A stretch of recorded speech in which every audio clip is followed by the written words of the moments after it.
Hello, Targar friends. Hey, everybody, it's Jason Blaha here, and it's time for another Work Mode workout. And it's been a little noisy outside, but I need to go ahead and get this done, or we're not going to get this vlog up today.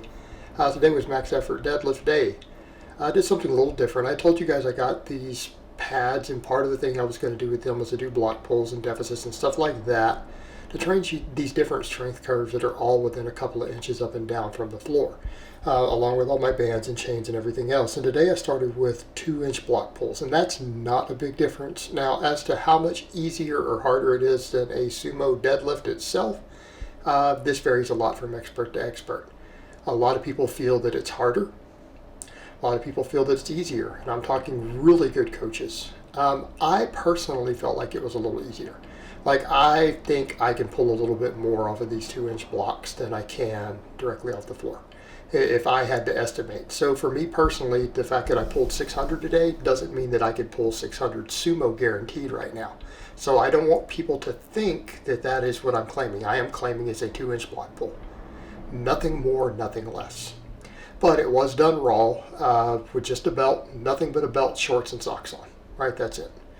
Just about as raw as it gets, other than beltless. And belts are allowed in every comp. Now, I started doing it, and it was easy, because I started messing with the mixed grip again, as I said I was going to do Friday, because I feel like the hook grip was just getting so tedious, and it's been such a limiting factor, and I'm getting my sumo dialed in. I've been training grip, and it just felt so much more powerful and easy.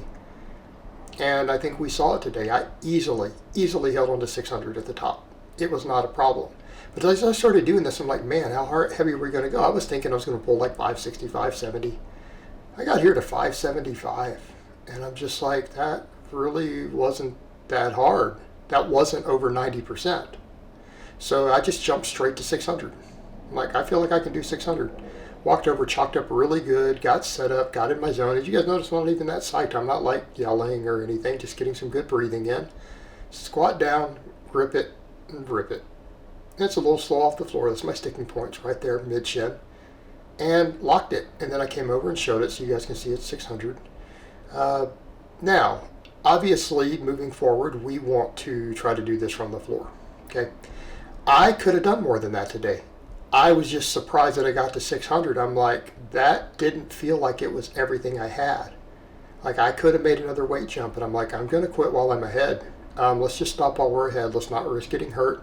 That was a really solid PR. That's the most weight I've pulled off of any lift in years. And it lets me know that this training is working. It lets me know this training is working. All this grip training has helped, and I just needed to go back and mess with the mixed grip. Now, I will be very careful with the mixed grip. Okay, and I want that to be very clear. People will notice I will be able to discuss more about what I'm doing with it for training for it. But the high volume chin-ups are part of that. One of the things people have said, well, why are you doing the high volume chin-ups? Isn't that just a waste? Can you see some sense to failure? No, the connective tissue buildup in the bicep tendons is a big part of it. Doing 100 chin-ups a day at my body weight, we build connective tissue. It's not just about hypertrophy, right, of just the biceps and lats. There's a lot going on there. So, as I'd also said, moving forward, my T-spine, my hamstrings, my grip, and my triceps are going to be my most important training, right? That's going to be my focus for a while. Those are my weak links. That's what's going to improve me. I did the exercise that I hate the most.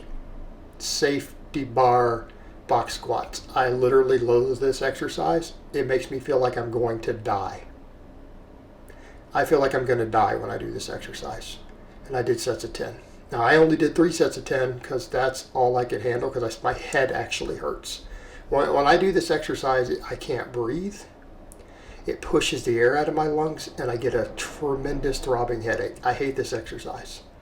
And the way it presses on my neck makes me dizzy. It makes me want to puke. But I also know that my T-spine needs work. I know that my hamstrings and my T-spine will bring all my lifts up. I know now that I'm looking at my squats, my box squats are going up. I'm not worried about my quads for now. I feel like my quads, I've probably put an inch on my quads. I've put meat on my quads since that 500 box squat. I need to get that T-spine strong, because what else do we know? That if I can keep my head and chest up a little more upright, my squat will also go up. So I'm not worried about it. This is still giving me some quad activation. I'm definitely getting it on these lifts. My speed work gives it.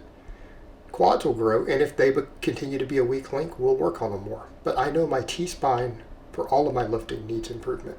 For my squat stability, for my deadlift, And this is a fantastic deadlift accessory. I've said recently, my squat's on point. I need my deadlift and my bench to start going up more now. I need to really, really put some pounds on there. Well, we just saw it today.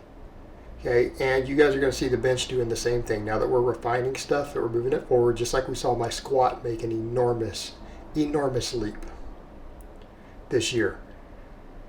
Now we need the bench and we need the deadlift to do that. So my focus is going to go in that direction. The squat will continue to go up. It just won't go up as dramatically. We're not going to see a 50-pound jump in a short period of time, I don't think. So it's going to be little small PRs, but it's going to PR. The bench and the deadlift need to go up. And just like you guys just saw now, that's a pretty big change in deadlift. It's because I'm getting things dialed in. I know what I'm doing at this point. I know where my weak links are. I know what I have to fix on technique. And so we're doing it all. We're doing it. And then, so we just saw, granted, it was a block pull, 2-inch reduced range of motion. But we did see 600. And it wasn't a grinder. That wasn't hard. That was fast. So I know we've got more in the tank. But next I need to pull that 600 off the floor. That needs to happen. So that'll be, we'll work towards that as a short-term goal, right? That 600 off the floor. Then we know we've got a 600 plus pound deadlift just on a regular training day. We know we've got over a 500 pound squat. And we'll do the same sort of stuff messing with the bench. We're getting in the groove on the benching, training the weak links, keep everything moving. I only did 3 sets of these good mornings because after doing those box squats,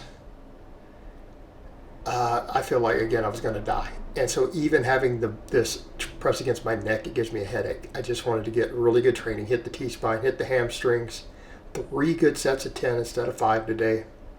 And then I did a bunch of glute bridges. And I think that's okay for today because that solid deadlift PR, a lot of guys, even on the system of training, would have just quit. They'd be like, man, that was a big PR. I'm done for the day. But no, I went ahead and did a lift that I hate, that I know will help me. But it's a big lift. The safety bar box squat is a big exercise. It's not a little small exercise like the step up. So it can be more fatiguing. And so again, I felt fatigued. I felt like my T-spine between these two got more work than it would have gotten off of a single exercise. Normally I would have just done 5 sets of good mornings. But we got those squats in for 3 sets and then 3 sets of these. So we got 6 sets that really hit the T-spine in addition to the deadlift hitting it. So 6 good work sets of 10. That's a sufficient volume. Right, that's a sufficient volume there. So that's good enough. And of course, we got squatting in from doing the 3 sets of 10 on even the box squat. It still hits quads. My quads are actually strained on it. So then I did my normal 5 sets of glute bridges. So why do we do 5 sets on this? They're a hamstring dominant exercise. They're hamstring and glute and core. This is going to be a really important movement for me to load and keep PRing on because I need more hamstring. My hamstrings, my T-spine, and my grip. That's what I really need for that deadlift. So I need to keep it moving forward. This will help me tremendously with deadlift lockouts, right? Because I need the hamstring to follow through, and then the way you do the glute bridge, it will help me to lock those deadlifts real hard. In addition to getting all the extra core training, it's going to hit everything I need to really follow through with those deadlifts once they pop off the floor. It's going to hypertrophy all the stuff that I need. And if I start getting really weak off the floor again on the Sumo, we will adjust for that too. But in the meantime, I'm making sure that I can lock and follow through with a lot of weight once I get it moving. Because I've been able to break them off the floor. I haven't been sticking on any of my Sumo stuff off the floor. That's not been an issue. So I need to be able to follow through hard, fast, and explosive. And that's going to be hamstring. It's going to be T-spine. It's going to be abs. And I need to make sure my grip is on point. So we're going to keep doing grip work. But this is going to help. And as far as any other back stuff goes, I don't need more back stuff. I do chin-ups every day. It's also part of my grip training. But I went ahead and I went up on weight again on this today. I went up 10 more pounds. So we got 5 sets of 10 with a weight jump. And it's about right because I was getting a little bit of hamstring cramping on the last rep on the 4th set. And then as I completed it, when I got to the very end, I was also getting just a little bit of hamstring cramp on the last couple reps. So we know that we're reaching that level of fatigue. When the hamstrings start to cramp, we know that we've pushed everything as far as it's going to go. And so this ended up being 3 sets of 10 on 2 different supplemental lifts and then 5 sets of 10 on this one. That's not as much volume as I always do, but considering the big PR, this is still more than sufficient volume to keep us growing. We went ahead and we PR'd on this other lift, so I went up 10 more pounds on one of the most important accessories, the most volume, after hitting a deadlift PR. So we're going to keep it moving forward. You guys stay tuned. I'm going to keep it going. We're going to keep it going. The deadlift's going to go up. We're going to have over a 600-pound deadlift off the floor this year. It's going to happen this year. All right, guys, but that's really all I have to say on that today. I hope it's been informative, and I will talk to you guys next time.